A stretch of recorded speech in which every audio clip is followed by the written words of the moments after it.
नमस्कार। Super India news TV में आपका स्वागत है। मैं हूं राजेश आर्य। आइए देखते हैं आज का विशेष समाचार। विशेष, ब्रिटेन से सीखे लोक और तंत्र का सबक। महंगाई और मंदी की मार तो ब्रिटेन भी झेल रहा है, लेकिन यहाँ पार्टियां लोगों को प्रतिनिधित्व करती हैं, परिवारों का नहीं। प्रसिद्ध राजनीतिक शास्त्री रॉबर्ट डाल ने लोकेच्छा के प्रति सरकार के निरंतर उत्तरदायी रहने यानी लोगों की इच्छाओं के अनुसार काम करने की विशेषता को लोकतंत्र का आत्मा कहा था। लोगों को का प्रतिनिधित्व करते हुए सरकारों को जनता के प्रति उत्तरदायी रखने और जनहित के मार्ग पर चलाने का काम राजनीतिक दलों का है। आम राय को सार्वजनिक नीतियों में परिवर्तित कराना ही इन दलों का काम है। मगर वास्तव में ये पार्टियां क्या करती हैं, यह उनकी संरचना और कार्य प्रणाली पर निर्भर करता है। यदि पार्टियों के भीतर बराबरी और लोकतंत्र नहीं है, तो वे लोकतांत्रिक व्यवस्था का भाग होते हुए भी लोगों का प्रतिनिधित्व करने के बजाय कुछ कुनबे और उनके हितों का प्रतिनिधित्व करने लगती है। बराबरी और लोकतांत्रिक जनप्रतिनिधित्व के बजाय कुनबाशाही की संरचना पर बनी और तानाशाही अंदाज में चलने वाली पार्टियां किसी लोकतांत्रिक व्यवस्था का क्या हाल कर सकती हैं। श्रीलंका का संकट इसका जीता जागता उदाहरण है। चूंकि चीन ने राजपक्षे परिवार को 2009 के तमिल नरसंहार के आरोपों से बचाया था, इसलिए सारे निर्माण ठेके जापान और भारत के बजाय उसे दिए गए। श्रीलंका की 2 सबसे पुरानी पार्टियां समेत 17 पार्टियों के गठबंधन से बने सत्ताधारी मोर्चे में राजपक्षे परिवार के पास राष्ट्रपति, प्रधानमंत्री सहित लगभग 40 सरकारी विभाग थे। गठबंधन में राजपक्षे परिवार की पूरी तानाशाही थी, इसलिए चीनी कर्ज लेकर बन रही परियोजनाओं से लेकर विदेशी मुद्रा की बचत के लिए खेती को जोखिम में डालने और आर्थिक विकास तेज करने के लिए भारी टैक्स कटौती पर किसी ने कोई सवाल ही नहीं उठाया। राजपक्षे परिवार जानता था कि किसी भी निर्णय पर कोई सवाल उठाने की हिम्मत ही नहीं जुटा पाएगा। कुनबाशाही में पार्टी और मंत्री परिषद हिसाब नहीं मांगती, इसलिए सरकारों को मनमानी और लूट की आज़ादी मिल जाती है। लोगों को हवाई किले दिखाते हुए करों में कटौती, राहत और सब्सिडी देकर चुप करा दिया जाता है। राजपक्षे परिवार भी यही सब कर रहा था। महंगाई और मंदी की मार तो ब्रिटेन भी झेल रहा है, लेकिन यहाँ पार्टियां लोगों का प्रतिनिधित्व करती हैं, कुनबों का नहीं। यहाँ श्रीलंका जैसे आर्थिक कुप्रबंध और खुली लूट का तो प्रश्न ही नहीं उठता। कार्यवाहक प्रधानमंत्री बोरिस जॉनसन को मार्गरेट बेचर के बाद कंजरवेटिव पार्टी का सबसे लोकप्रिय नेता माना जाता है।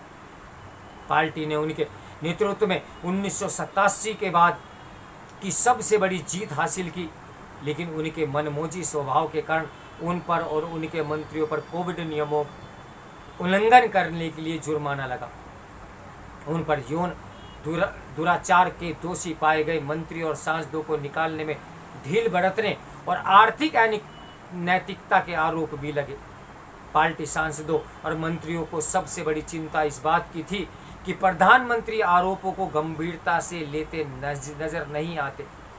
इस वजह से उनकी विश्वसनीयता गिर रही थी। उसका असर स्थानीय चुनावों और उपचुनावों में भी दिख रहा था।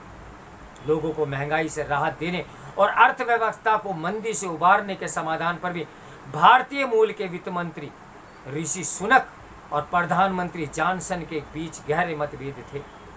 प्रधानमंत्री महंगाई से राहत देने और अर्थव्यवस्था में जान फूंकने के लिए करों में कटौती चाहते थे। वित्त मंत्री को भय था कि ऐसी कटौती महंगाई को और आग में घी का काम करेगी और कर्ज का बोझ बढ़ता चला जाएगा। इसलिए वह महंगाई पर काबू पाने और अर्थव्यवस्था में जान आने के बाद ऐसा करने के हिमायती थे। ये समझदारी और लोक लुभावन नीति के बीच की लड़ाई थी। प्रधानमंत्री के अड़ियल रूप को देख स्वास्थ्य मंत्री और वित्त मंत्री ने त्याग पत्र दे दिया। उनकी देखा देखी छोटे और अन्य मंत्रियों ने भी यही किया। सत्तारूढ़ पार्टी के सांसदों की समिति ने भी कह दिया कि यदि प्रधानमंत्री ने इस्तीफा नहीं दिया तो समिति को उनके विरुद्ध अविश्वास प्रस्ताव लाना पड़ेगा। मंत्री और पार्टी की इतनी बड़ी बगावत देखकर प्रधानमंत्री को अंततः इस्तीफा देना पड़ा।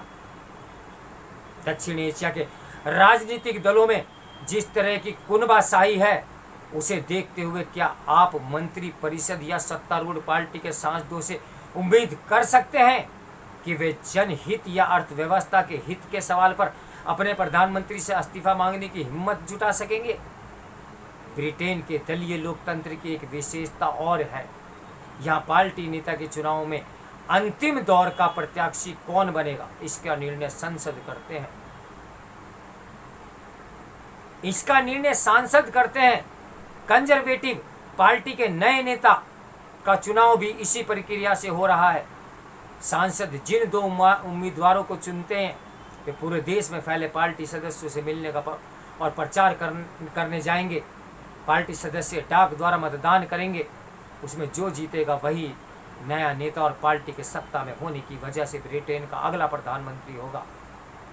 सांसदों से मिल रहे समर्थन को देखते हुए ऋषि सुनक का अंतिम दो में चुना जाना लगभग तय माना जा रहा है। अब देखना यह है कि पार्टी के करीब 2.25 लाख सदस्य उन्हें स्वीकार करते हैं या नहीं। ब्लॉक से लेकर संसदीय क्षेत्रों तक पार्टी उम्मीदवारों का चयन हमेशा इसी तरह होता है। शीर्ष नेताओं या आला कमान का कोई हस्तक्षेप नहीं होता। असल में पार्टी आला कमान का विचार ही तानाशाही पार्टियों से आया है। दलीय लोकतंत्र में पार्टी कार्यकारिणी होती है। यही पार्टी की व्यवस्था चलाने, विपक्ष का सामना करने, नीतियां बनाने और पार्टी को लोगों से जोड़ने का काम भी करती है।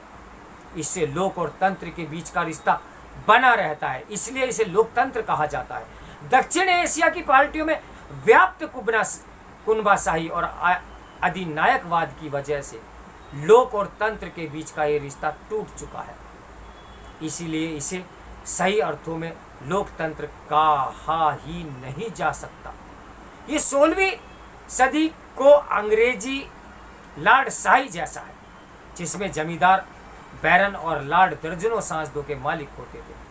क्या ये अफसोस की बात नहीं कि दक्षिण एशिया के लोग ब्रिटेन की संसदीय प्रणाली का परिष्कार कर अपनाने और उसमें जनप्रतिनिधित्व और उत्तरदायित्व को बढ़ाने के बजाय मध्ययुगीन लार्डशाही की तरफ बढ़ रहे हैं? आगे देखते हैं क्या होता है। तो मेरे साथ बने रहिए सुपर इंडिया न्यूज़ टीवी की ब्रेकिंग न्यूज़ के लिए। नमस्कार, मैं हूं राजेश आर्य।